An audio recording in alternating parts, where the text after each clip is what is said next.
RJD प्रवक्ता एजाज अहमद साहब हैं। महाराष्ट्र और झारखंड एग्जिट पोल आ गया है, दोनों जगह भारतीय जनता पार्टी की सरकार बन रही है, लेकिन इंडिया अलायंस का दावा है।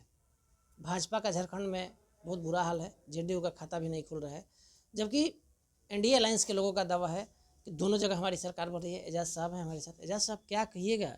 कई चैनल्स दिखा रहे हैं भारतीय जनता पार्टी को, कई चैनल्स दिखा रहे हैं इंडिया गठबंधन को, क्या कहिएगा? अच्छा, ये बात सबको पता है कि अगर महाराष्ट्र में भारतीय जनता पार्टी एलाइज महायुति अगर चुनाव जीतने की स्थिति में होती तो वोट से हारे हुए लोग नोट बांटने का काम नहीं करते। वो भी नोट राष्ट्रीय महासचिव बिहार के प्रभारी के द्वारा बांटा जाना यह स्पष्ट करता है कि कहीं ना कहीं ये लोग वोट से हार गए। जनता पर इनको विश्वास नहीं था। जनता के द्वारा जिस तरह से इन लोगों ने कोई काम नहीं किया, सिर्फ नारे, नफरत, भाषाई उन्माद, इसके अलावा इन लोगों को कुछ आता भी नहीं है और ये लोग कुछ भी कर नहीं सकते हैं। तो इस तरह की जो राजनीति करते रहे हैं उसको जनता पसंद नहीं करती है।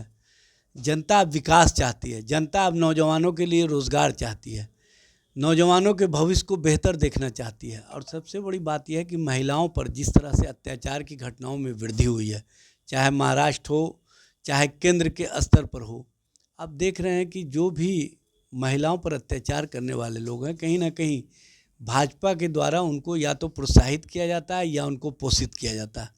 तो इस तरह के लोगों के रहते हुए महिलाएं इस बात को समझ चुकी हैं कि भारतीय जनता पार्टी के नेतृत्व वाली गठबंधन सरकार अगर बनेगी तो हमारे साथ न्याय नहीं हो सकता। हमारे साथ कहीं ना कहीं उसी तरह की बातें होंगी जिस तरह से महिला खिलाड़ियों के साथ हुआ महिला न्याय की बात आप कर रहे हैं, जबकि महायुति जो भारतीय जनता पार्टी गठबंधन वहाँ सरकार है, कहा कि जब शिवसेना के मुख्यमंत्री थे उद्धव ठाकरे, तो सांसद कंगना रनौत उनके घर को तोड़ दिया गया था। देखिए, कंगना रनौत जी वाला मामला वहाँ पर बीएमसी ने देखने का काम किया था और वहाँ पर जो मामले सामने आए थे इंक्रोचमेंट का मामला था।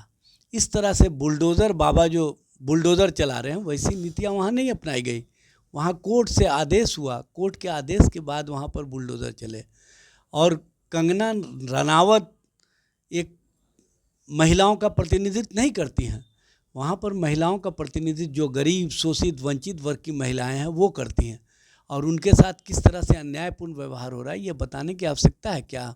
वहाँ पर महिलाओं का जीना दुर्भर हो गया है, वहाँ पर महिलाएं त्राही त्राही कर रही हैं। इस तरह की घटनाएं वहाँ आए दिन हो रही है और उस पर सरकार के स्तर से कोई कार्रवाई नहीं हो रही है। एजाज साहब, झारखंड हम वापस लौटते हैं। झारखंड में आपके नेता तेजस्वी प्रसाद यादव ने बड़ी मेहनत की है, 11 से ज़्यादा प्रत्याशी आपके खड़ा रहे, क्या हाल चाल है? देखिए, झारखंड में इंडिया गठबंधन सरकार बनाने जा रही। चूँकि हम विचारों के आधार पर, चाहे हेमंत सोरेन जी हो, चाहे तेजस्वी जी हो, चाहे लालू जी हो, चाहे राहुल गांधी हो, सभी ने मिल करके जो विचारों के आधार पर वहाँ पर चुनाव प्रचार किया उसके प्रति जनता का समर्थन दिखा, जनता का विश्वास दिखा। और सबसे बड़ी बात यह है कि हेमंत सोरेन जी ने जो काम किए हैं उस काम की चर्चा हुई। हेमंत सोरेन जी ने जो अबुआ जबुआ योजना चलाई, जो महिलाओं के लिए मैया योजना चलाई, या जो आदिवासी समाज के उत्थान के लिए कार्य किए, जो वहाँ पर पिछड़े अति पिछड़े समाज के उत्थान के लिए कार्य किए, जो अल्पसंख्यक समाज को भागीदारी देने का काम किया। और सबसे बड़ी बात यह है कि सभी वर्ग, सभी जात के लोगों को इस बात का एहसास हुआ कि हेमंत सोरेन जी के रहते हुए झारखंड का विकास हो सकता है। झारखंड को हम जो मजबूत एरा के रूप में देखना चाहते हैं वो स्पष्ट रूप से दिखेगा तभी जब झारखंड में शांति होगा। लेकिन एनडीए के लोगों ने क्या किया? नारे, उन्माद की, उस तरह की भाषा, घुसपैठिया आ जाएंगे, मंगलसूत्र छीन लेंगे, किन किन भाषाओं का इस्तेमाल किया ये कहने में भी अवसर महसूस होता है।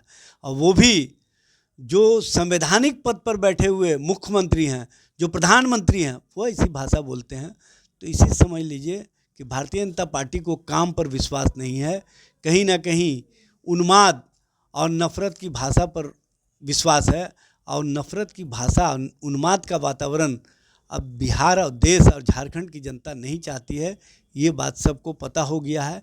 इसीलिए अब भारतीय जनता पार्टी चाहे जितना भी इस तरह का माहौल खड़ा कर ले, अब इस माहौल में कोई भी जाने के लिए तैयार नहीं है।